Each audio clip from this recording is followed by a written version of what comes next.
In this episode, I talked to my friend Joel Blue Isaac about his career in coaching and athletic training. Hey, what's up, everybody? My name is John Salangsang. I'm the host with the Work Talk podcast, where I talk to people in the Bay Area about their work, what they know, who they are. Happy to have a good friend of mine, Blue Joel, Coach Blue. What's up, man? Yo, Hey, so tell us about what you do. so I run boot camps. I do personal training, small group training. Um, work with a lot of athletes on like speed and agility, strength and conditioning. I'm a strength and conditioning coach at a high school, and I also coach high school football. Yeah, I want to show. I got a few pictures from your Instagram. I want to show the audience. This is like an example of one of the high school teams you work with, right? Yeah, that was the last school I was at before I moved over here. So you do a lot of coaching, and I noticed this too when I see your Instagram. And listeners, his Instagram is Coach Blue 20. I see you do a lot of late night workouts like this, getting That's after it early before the morning. sun That's gets like out. 5:30 a.m. So these are more professional. So like the reason we start early is because they get in their workout before they head to their regular jobs. You always get me juiced to want to start working out. Yeah. Do you have a success story that you always remembered? Um, in terms of like a client, Yeah. yeah. So there's probably a couple, but there was one. Um, it was an old coworker of mine, and she's a few years older than us. And she would go work out, and she would kind of just be there to kind of maintain, and again, I get it. Not everyone's like, an athlete anymore. So they're just kind of getting there to stay fit. And there was this one workout that we were going through that was a pretty tough workout. I think it was called Fight Gone Bad. And it's basically 5 minutes. So 5 different stations, a minute straight, and you go through it 3 times. So you have basically 15 minutes of working with no break. And so I was there to kind of support her individually. And she even told me before she started, she was like, "Hey, so I might get through one round, maybe through two, but I'm not gonna be able to finish all three." And I was like, "Well, let's just take it one station at a time. We'll see what happens." And so the whole time, again, I'm just encouraging, pushing, and just helping her get through each station, and not letting her even think about what's coming next or what just happened. Just focus on the task at hand. And at the very end, she went through all 15 minutes, all 3 rounds without stopping. And at the very end, she was like, "I can't believe I did that." And she was like, I wouldn't have been able to do that if you weren't here. Nice, nice. Yeah. So that I was like, I mean, credit to her. I mean, I'm just there encouraging. I didn't have to pick anything up, you know? but but I mean, like to have her feel that, that sense of accomplishment within herself. Um, I mean, that's why I love what I do. Someone asked me this because they knew I was going to talk to you. They're like, "Hey, could you ask them what's some advice for someone who wants to get in shape?" Once again, shape is start. Um, there's it's that's always the hardest part, right? I tell my guys, like I said, the boot camps I start is 5:30 a.m. and most people aren't getting up at early, period. And to get up to work out, not a lot of people do that. Like you have to have a certain kind of mindset. But I tell those people in the morning, I said the hardest lift of the day is lifting your butt out of bed. Nice, I like that. So it's not even about like, should I do CrossFit? Should I do this technique? Like, just Do something. get something. Just Get move. Just if you're starting from where you're at, just move. Do what you can today, and tomorrow, do a little bit more. That's it. Just small. Again, trust the process. Trust the progress. what about nutrition, meal plans? Do you do that with your clients too? Personally, I don't. You have to be a registered dietitian to really give people meal plans. So yeah, I can recommend people. I do have my clients keep meal log, like they write it down. When it comes to nutrition, again, same thing is like people get intimidated. You're not like, and to make a drastic lifestyle, I've seen people that just go 0 to 100 real quick in terms of their diet, and they drastically change it, and they get results. But the thing is maintaining that. You can get results immediately just by changing anything, but to be able to keep it up, that's the hard part. Make better choices. That's what I tell my clients that kind of get down on themselves about, oh, I had this today, and it's like, hey, you had that, own that, make a better choice the next time. And you just keep consistently making a better choice, it all adds up. Well, what's a typical day like for you at your job? So with boot camps, we do a lot of body weight and kind of free weight stuff. So they'll bring their own weights. Sometimes we'll throw a circuit at them where we got like the battle ropes, the slam balls, stuff like that. Sledgehammers. Yeah, we had that with the tires. There's even some tire flips in there, or tire pulls. So there's some good stuff. But usually it's a mix. Again, just getting moving. And really big thing for me, even with football, is I coach movement. Like, I don't care how much my kids lift. I mean, at some point I do, yes, but I'm not gonna. I am less focused on how much weight is on the bar than them performing the movement correctly, because form has to be number one. Because one, it has to be safe for them, and you can't load dysfunction, because now you're asking for injury. So the biggest thing for me is I coach movement, and I make sure that exercises are done correctly and safely. So then now we can progress to more challenging exercises or increasing the load, and then thus obviously producing more results. And then when you're working with your clients, so with my clients, we'll go through a warm up to start, just to get their blood flowing, get their muscles warmed up again at 5:30 in the morning. And then when I wake up in the morning, I have to stretch for like a good 10 minutes. Yeah, I'm not young anymore where I could just get up and work out. Oh, I hear you. Like my neck is stiff. Little aches and pains, and you're like, whoa, where was this? Where did this come from? Yeah, so we do that. We mobilize first, and then we kind of get into things. And we always mix in some type of cardio, whether that's jump rope or skaters or a little run. So we kind of mix it in. So there's a lot of cross training going on. With, again, either body weight or free weights, and then some cardio element. I always told you I gotta work out with you one day. Yeah, I feel like I'll be a bit embarrassed. A lot of what I do is body weight, like pull-ups, push-ups. Yep. Changed that, like a big part of me. Changed my body too, I noticed. Yeah, I remember your pull-ups. You used to post them like every day. I remember those. I was 156 and like soft and pudgy. And I could do like barely 4 pull-ups, and then after that I was done. I was like, dude, I gotta work on this shit. Yeah. And I just started doing pull-ups all the time, and then I got to the point where I could do like 10, 13. I went from like 154 to like 145. Yeah, because your body composition changed. Yeah, and I slowly started getting those Bruce Lee wings. Yep. Yep. That's where I started slowly noticing it. But Definitely. I actually, I bought one for my place here, and then I found out I bought a pull-up bar, and I found out that the way my place is set up, I don't have any kind of doorway that I could hang it. So I brought it home. I was like so juiced. I was like, I think this is around the time you were posting reels. I was like, yeah, I'm going to do that too, and just do a bunch of pull-ups at home instead of having, go to the gym or something.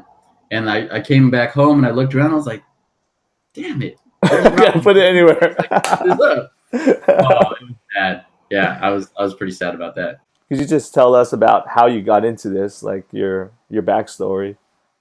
Yeah. So I played football in high school, and I've always kind of been around in terms of strength and conditioning when it comes to athletics. And so, I went to college, and then got into the working world, and I worked in finance for a long time, probably close to a decade. And I just remember one day, this is funny, I don't tell a lot of people this story. I was in SoCal. I went to school down in Irvine, and I remember I'd kind of been like itching for a change. Like things were too complacent, and I'm not really a guy that likes complacency. So I knew I needed to do something different. And the thing that kept coming back to me was I know I wanted to get back into coaching and helping, in terms, again, football did so much for me, and kind of helped, not kind of, it really helped like my life and my mindset. And so I wanted to get back into that and give back. So I remember I was in Irvine, and I decided one day, I'm leaving. I'm moving up north. And so I gave my boss 2 weeks notice. I gave my roommates 2 weeks notice, and I said, I'm leaving. I'm moving. And they were like, what? What are you going to do? I said, I'm going to coach football. And they're like, what? What do you mean? And again, it was just me taking that leap and just being like, look, I'm not doing enough here. Like I'm good. Like life is good. Life was really, really, really good. But there was still something missing, I wasn't serving a purpose really. I wasn't helping, and I've always being this guy who've always kind of been there to help others. Like I wasn't doing that, I was helping myself, which was great, but I wasn't really making an impact. And so I left SoCal with 2 weeks notice, picked up and left, didn't have a place to live, didn't have a job lined up. And I moved up here. I moved back up north and I started coaching football. Damn. Yeah. And so, yeah, that's a story I don't really tell people a lot. How long were you thinking about it before you put in your 2 weeks notice? Like contemplating it, Yeah. probably a couple months. But I in my mind, I wasn't thinking, oh, I'm going to do this. Like at no point was I like, yeah, I'm going to do Yeah, this. and we all have times in our jobs where we're doubting it or wishing, Yeah, like, yeah. "Ah, I wish I did something different, but may not actually just do it. It's just one of Right. those bad days. And such like a drastic change. But I remember I was just like, I got to do it. And people were like, dude, that one, you're crazy, or two, that's crazy. And I was like, I'd be lying if I said I wasn't scared, because it's Right. like stepping into the unknown, right? It's taking Yeah. that leap of faith. It's And like you didn't even have a job lined up too. no job, no place to live. All I knew was I was going home and I'm going to coach football. So I did that. Respect, And man. then, Respect that. yeah. Yeah. And that was kind of my I guess me diving into the world of coaching. And then I've just kind of held on to that ever since. After the season, I did go back into the corporate world because I needed to make some money. And I was working there at the same time, still coaching, and then got into the boot camps. Yeah, I was working for Cytosport, which makes muscle milk, and that we had a boot camp class there for employees, and the owner of the boot camp, she knew I was a coach, and she saw my work ethic when I worked out, and she asked me to come on board and help her out with her boot camps, and I was like, yeah, I could do that. And so my days, again, I didn't even consider that as a profession, even though I knew I loved, being around, working out, exercising, and helping people. I had never ever considered like going into that world. I didn't even think of it as a realistic possibility. And so, I credit her a lot with kind of opening my eyes to that world. And I thank her all the time for it. So I did that. So my day started at 5, where I'd run the boot camp. Then I'd go to my office job, be there for 8-9 hours. Then I'd go straight to football, and I'd be there till 9-10. And then I'd come home and I'd do it all over again the next day. I want to kind of transition into sort of the business part of things because when Yeah. you started doing your own trainings, Yeah. Yeah. So I started Isaac Fitness 2015, I want to say. mhm, Yeah. So I got out of the corporate world 2015. I want to say it was like end of July. So coming up on almost 3-year anniversary of that. gotta So I'd celebrate. already been working as a contractor, independent contractor, helping with the boot camps, and coaching football. And then I decided, as you know, to kind of go all in and be like, okay, I'm gonna start this up and actually create my own business.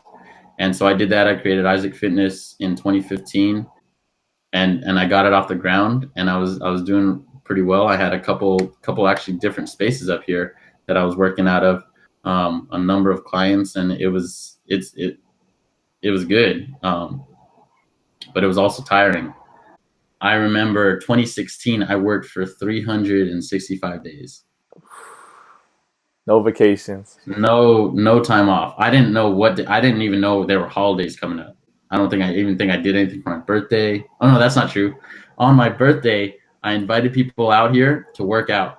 And I remember that. I remember that. Yeah. You remember that? Yeah. So I ran a workout on my birthday, and then there was nothing after that. There was no like party. At the park. Yeah. There was no party. There was no food. There was nothing. We worked out. Everyone left. That's what I did on my birthday. Happy birthday. Yeah. There was a decent turnout. Yeah, it was a good time. It was a good time. But again, that's 2016. That's all I did was I grinded. How'd you get your clients? Was it all word of mouth? It was word of mouth or referrals mostly. I worked with a couple friends that we have or people that knew. Oh, you're in this space now. Okay, I need to work out. I need a trainer. So, that's usually where business starts, is people you know. So where is it at now, and what's next for you? So with that, I've actually been kind of after 2016. To be honest, I was burnt, and I didn't realize it until the very end of the year, maybe around Christmas or right after Christmas, and I knew, like, I wanted to get back. I'm a big work-life balance guy. But I'm also a workaholic, so it's kind of like that's a weird. you know what I mean?